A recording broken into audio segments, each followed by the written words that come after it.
morning friends, once again we are going to discuss another topic which is related to number system, counting number of zeros at the end of factorial. So any factorial term के end में कितने zero होते हैं ये find out करने की ये method है. तो यहाँ पर क्या होता है, here basically we have to count number of 5 because multiplication of 5 by any even number will result in 0 at the end of final product. यहाँ पर एग्जाम्पल दिया है 10 फैक्टोरियल का. 10 फैक्टोरियल इसकी लिखने की जो मेथड है वो 10 into 9 into 8 into 7 into 6 into 5 into 4 into 3 into 2 into 1 ऐसे लिखते हैं 10 फैक्टोरियल को. तो 10 फैक्टोरियल को लिखने की हमने तो मेथड देखी है. अब इसमें कितने नंबर ऑफ 5 आते हैं वो देखेंगे हम. तो 10 फैक्टोरियल में ये 10 फैक्टोरियल इसको लिखते हैं 10 into 9 into 8 into 7 into 6 into 5 into 4 into 3 into 2 into 1. तो 10 को कैसे लिखेंगे, 5 इंटू 2, 9 को 9, 8 को 8, 7 को 7, 6, 5, 4, 3, 2 और 1. तो यहाँ पर कितने टर्म्स है 5 के, एक और एक 2. तो टर्म 5 के टर्म कितने हैं, 5 के टर्म 2 है. तो नंबर ऑफ जीरोस भी कितने आएंगे, 2 आएंगे. नंबर ऑफ जीरोस भी 2 आएंगे क्योंकि 5 से एनी इवन नंबर, अगर 5 से आप कौन से भी इवन नंबर को मल्टीप्लाई करेंगे तो उसके एंड में 0 आने वाला है. ये देखो आ गया ना 0 उसके एंड में. तो जितने नंबर ऑफ 5 होंगे उतने नंबर ऑफ 0 आएंगे उसके एंड में. समझ में आ गया ना. तो counting number of zeros at the end of factorial term ऐसे निकालते हैं. ये तो हमने प्रूफ किया कि 10 फैक्टोरियल में 5 के टर्म 2 है तो number of zeros at the end of 10 factorial वो भी 2 ही आएंगे. तो ये तो हमने पूरा 10 फैक्टोरियल को हमने 10 इंटू एक्सपांड कर दिया, 10 into 9 into 8 into up to 1. और उसके बाद नंबर ऑफ 5 टर्म्स निकालने के बाद नंबर ऑफ 0 कितने आएंगे वो हमने फाइंड आउट किया. लेकिन 10 फैक्टोरियल का पॉसिबल है इसको एक्सपांड करना, लेकिन 100 फैक्टोरियल, 1000 फैक्टोरियल, 500 फैक्टोरियल इसको एक्सपांड करना इतना इजी नहीं रहता. तो इन फैक्टोरियल टर्म के एंड में 0 कितने आएंगे ये कैसे फाइंड आउट करें. तो ये फाइंड आउट करना बहुत ही ईजी होता है. इसको फाइंड आउट करने के लिए एक मेथड है. ये देखो इधर दिया है counting number of zeros at the end of n factorial. तो देखो यहाँ पर n by 5 plus n by 5 का स्क्वायर प्लस n बाय 5 का क्यूब प्लस n बाय 5 का 4 अप टू जितने आएंगे उतने. तो हमने यहाँ पर 10 फैक्टोरियल का एग्जाम्पल देखा था. तो इस फॉर्मूले में 10 फैक्टोरियल रख के देखते हैं कि नंबर ऑफ जीरोस कितने आएंगे. तो यहाँ पर according to this formula n यहाँ पर हमारा 10 है. हमारा एग्जाम्पल जो है ना वो 10 फैक्टोरियल का है. तो यहाँ पर n 10 आएगा और ये यहाँ पर भी 10 5 का स्क्वायर प्लस 10 5 का क्यूब. ये ऐसे ही करते रहना है. ये कब तक करते रहना है, जब तक डिनोमिनेटर की टर्म न्यूमरेटर की टर्म से बड़ी नहीं आती तब तक ये करते रहना है हमें. देखो 10 बाय 5 2 आता है, 10 बाय 5 का स्क्वायर 25. तो यहाँ पर क्या हुआ, डिनोमिनेटर की टर्म न्यूमरेटर की टर्म से बड़ी है तो हमें यही खत्म करना है, इस टर्म को कंसीडर नहीं करना है, इग्नोर कर दो इस टर्म को. उसके बाद के टर्म सिर्फ यहाँ तक कंसीडर करना है. तो नंबर ऑफ जीरोस, तो ये क्या हुआ 2 आ गए. यही है number of zeros. Number of zeros at the end of 10 factorial. आ गया ना. हमने पहले प्रूफ किया था 10 फैक्टोरियल को एक्सपांड करके नंबर ऑफ 5 टर्म्स निकाले थे. नंबर ऑफ 5 टर्म्स उसमें 2 आए थे. 5 को किसी भी इवन नंबर से मल्टीप्लाई करने के बाद 0 के 2 टर्म आते हैं. तो उसी तरह से यहाँ पर भी 0 के टर्म 2 ही आए हैं. इस फॉर्मूले से। तो अब हम क्या करते हैं, हम आपको अच्छे से समझ में आए इसलिए डिफरेंट एग्जाम्पल लेते हैं ताकि आप समझ में अच्छे से समझ में आए आपको। तो यहाँ पर क्या दिया है, find the number of zeros at the end of 100 factorial.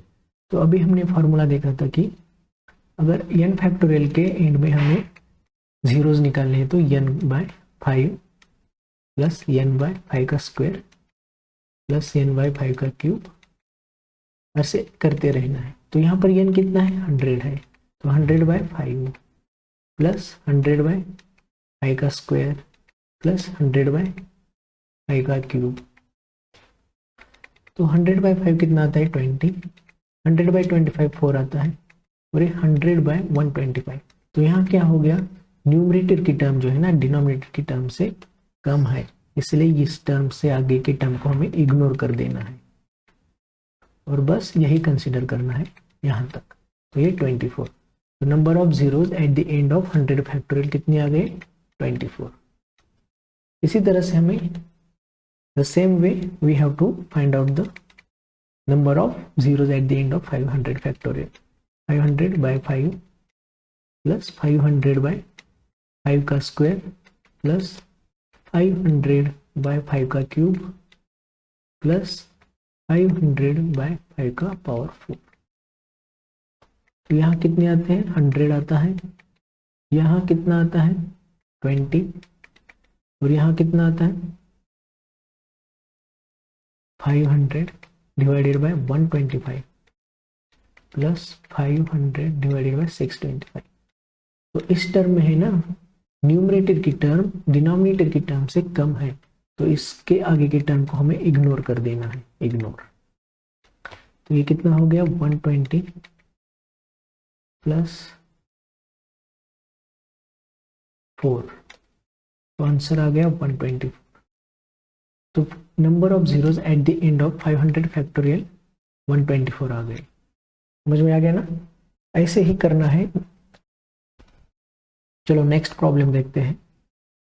अब इस प्रॉब्लम में क्या पूछा है, if 146 factorial is divisible by 5n then find the maximum value of n। तो हमें इस प्रॉब्लम में भी number of fives maximum value of n means क्या करना है, तो अगर हमें मैक्सिमम नंबर ऑफ फाइव्स 2 मिले हैं तो हम ऐसे लिखते हैं, अगर 2 टर्म्स मिले हैं 5 के तो ये ऐसे होंगे और ये 5 का रेस्ट 2 होगा ऐसे। तो जितने नंबर्स ऑफ 5 मिलेंगे, इधर इन्होंने साफ साफ पूछा है कि नंबर ऑफ 5 कितने आएंगे, सिर्फ इनका जो पूछने का तरीका है वो डिफरेंट है। ये जो n है ना n, तो नंबर ऑफ 5 कितने आएंगे पूछा है, नंबर ऑफ 5 कितने आएंगे तो नंबर ऑफ जीरोस कितने आएंगे वही है, सिर्फ वर्डिंग अलग कर दिया इन्होंने। तो देखो कि कितना आता है 146, उसी तरीके से करना है बाय 5 प्लस 146/5 का स्क्वायर प्लस 146/5 का क्यूब प्लस 146/5 का पावर 4। तो ये कितने आ गए, ये 29 प्लस 146/5 प्लस 146/125 प्लस 146/625। तो इस टर्म को इग्नोर कर देना है क्योंकि इसकी न्यूमरेटर की टर्म जो है ना डिनोमिनेटर की टर्म से कम है, तो इसको इग्नोर कर दो और इसी टर्म को कंसिडर कर देना है। 829 प्लस 5 प्लस 1 यानी 35 आ गए। तो नंबर ऑफ जीरोस 35 है, तो नंबर ऑफ 5 के टर्म्स भी 35 होंगे, जितने नंबर ऑफ जीरोस होंगे उतने ही नंबर ऑफ 5 के टर्म्स होंगे। तो यहाँ पर क्या पूछा है, 5 के टर्म्स भी 35 ही होंगे। तो find the maximum value of n। तो n की मैक्सिमम वैल्यू कितनी आ गई, 35 आ गई। सिर्फ यहाँ इनका वर्डिंग जो है वो डिफरेंट हो गया है, सेम पूछा है सिर्फ वर्डिंग डिफरेंट है। तो देखो अनदर प्रॉब्लम देखते हैं, find the number of zeros at the end of 126 factorial. In the same way we have to do 5 plus 126/5 का power plus 126 by 5 power cube plus 126 5 का पावर 4। देखो कितने आते हैं, ये 25, ये 5, ये 126 बाई 125। इस टर्म को इग्नोर कर देना है क्योंकि 126 बाई 625 में न्यूमरेटर की टर्म डिनोमिनेटर की टर्म से कम है, तो इस टर्म को इग्नोर कर देना है हमें। तो सिर्फ कंसीडर करना है इन्हीं टर्म को। तो कितना आएगा, ये 30 प्लस 1 तो हो गया 31। Number of zeros at the end of 26 factorial are 31. Number of zeros at the end of 126 factorial is 31. चलो अनदर प्रॉब्लम डिस्कस करते हैं। Find the number of zeros at the end of 50 factorial. In the same way we have to do 50 by 5 plus 50 by 5 का square plus 50 by 5 का cube. यहाँ 10, यहाँ 2 और ये 50 by 125 आता है। न्यूमरेटर की टर्म डिनोमिनेटर की टर्म से बड़ी है तो इसको इग्नोर कर दो। तो ये आ गया 12। तो number of zeros at the end of 50 factorial are 12 है। तो number of zeros at the end of 90 factorial कितनी होगी, the same way we have to do 90 plus 90 by 5 का स्क्वायर प्लस 90 बाय 5 का क्यूब। ये कितना आएगा, 18 आएगा,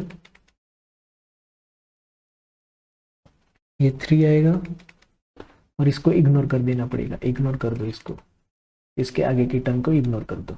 तो टोटल 21 आ गया। तो number of zeros at the end of 90 factorial कितना हो गया, 821 हो गया। तो in this way we have done the problems related to number of zero, counting the number of zero at the end of factorial term. So thank you very much. I think this session is very good and you will like. If you like the videos, please subscribe and like. Thank you very much.